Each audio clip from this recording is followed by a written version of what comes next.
Nah, kita ini ngaji surat An-Nur ayat yang ke-70 55. Dalam surat An-Nur 55 ini yang bersumpah berjanji siapa? Siapa? Sumpah janji Allah ini ada berapa? Loh. Sumpah janji Allah ada berapa?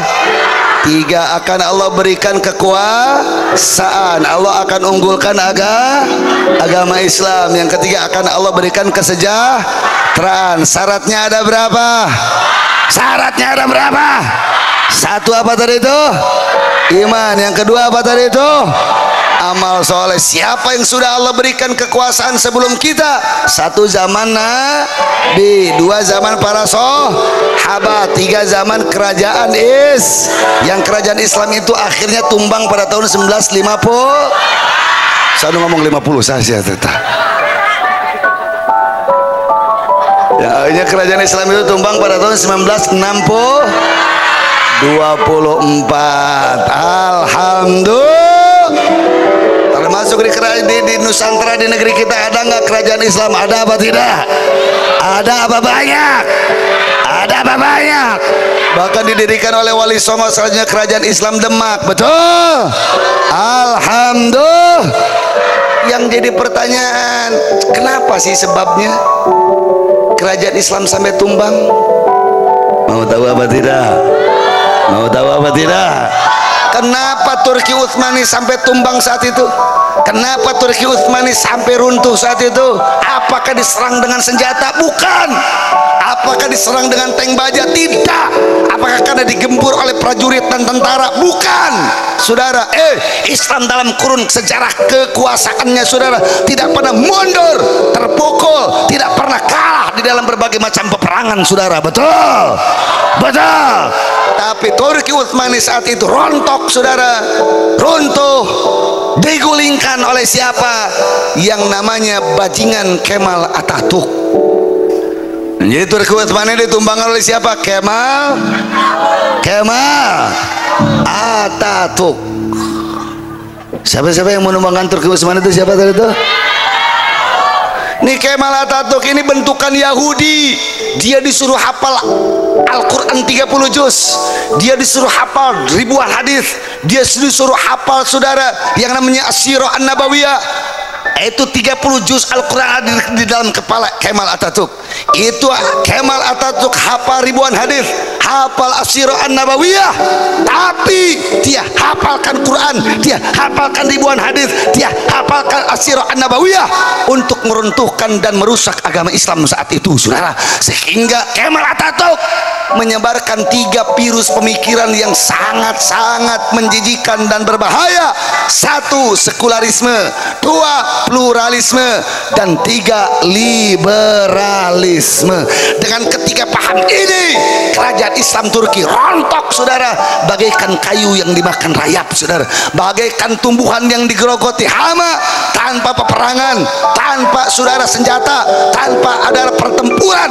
Dengan sedikit demi sedikit itu kerajaan Islam Turki Utsmani rontok dan akhirnya rubuh, saudara, oleh bajingan yang bernama siapa tadi itu? Kemal Atatürk. Dengan senjata apa tidak? Tidak, tapi dengan 3 virus pemikiran. Apa 3 virus pemikiran ini? 1. sekularisme, 2. pluralisme, 3. apa? liberalisme. Begitupun anak buah si Kemal Atatürk ini diutus ke kerajaan-kerajaan Islam. Salah satu yang diutus ke kerajaan Islam yang ada di Indonesia siapa? Sokhofranya yang diutus, saudara, ke kerajaan Islam Perlak, ke kerajaan Islam, saudara, yang namanya Samudra Pasai, diutus ke Nangro Aceh Darussalam. Itu siapa? Si Senok hafal Quran 30 juz, hafal ribuan hadis, hafal, saudara, yang namanya As-Sirah An-Nabawiyah. Oh, jago gramatika Arabnya. Bahkan di Mekah sendiri dia pernah dijadikan, saudara, dijadikan ulama di kota Makkah Al-Mukarramah. Masuk, saudara, ke Aceh, banyak tangku, banyak abuya, banyak ulama yang tertipu. Padahal si Senok ini antek-antek Yahudi Belanda saat itu. Betul? betul. Tapi dalam perjalanannya senok keburu ketahuan saudara, sehingga diusir oleh para tengku, diusir oleh para abuya, dan dia lari saudara tunggang langkang dari Nangro Aceh Darussalam. Seperti juga Thomas Raffles yang dibentuk oleh orang Yahudi untuk mendekati Pangeran Diponegoro, untuk mendekati para mujahidin saudara. Lantas Pangeran Diponegoro diadu dombakan dengan umat Islam sendiri oleh Thomas Raffles dengan modus diadu dombakannya itu syariat dengan adat, sehingga Pangeran Diponegoro dipenjara oleh Belanda saat itu. Biadab apa tidak? Biadab apa tidak? Jadi saya bertanya, Turki Utsmani kerajaan Islam runtuh oleh senjata apa bukan? Oleh serangan apa bukan? Bukan, tapi dengan serangan pemikiran. 3 virus pemikiran yang sangat berbahaya. Apa tadi itu? Yang pertama sekula, yang kedua plura, yang ketiga apa? Apa sih sekularisme? Mau tahu apa tidak? Setengah 12. Ini kita ngaji serius ini, jadi mesti fokus biar pulang kita tahu tentang tafsir tekstual dan kontekstual daripada surat Al-Baqarah. Saya ngomong Al-Baqarah beda. Surat An-Nur ayat yang keberapa tadi itu? 55. Jadi di situ yang bersumpah siapa? Sumpah Allah, janji Allah. Di situ ada berapa? 1, akan diberikan kepemimpinan kekuasaan. Yang kedua akan diberikan keunggulan. Yang ketiga akan diberikan kesejahteraan. Manakala kita memenuhi syarat ada berapa?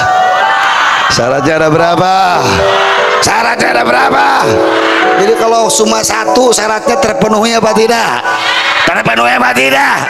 Jadi syaratnya ada berapa? Ada berapa? Ada berapa? Iman dan amal soleh. Iman lain kampanye dan enggak sih pilpres now ge.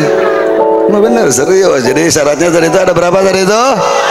2, iman dan amal soleh. 1, akan diberikan kepemimpinan seperti sebelumnya diberikan kepemimpinan. Siapa? Zaman Nabi, zaman para sahabat, zaman kerajaan Islam terakhir itu Turki Utsmani yang tumbang pada tahun 1945. 24. Tumbang karena diserang apa bukan? Tumbang karena diserang sama tentara apa bukan? Tapi diserang dengan virus yang mematikan. Ada berapa virusnya? Ada berapa virusnya? 1 apa tadi itu? Sekula. Yang kedua plura. Yang ketiga libera. Baik, kita biar paham virus ini apa saja saudara.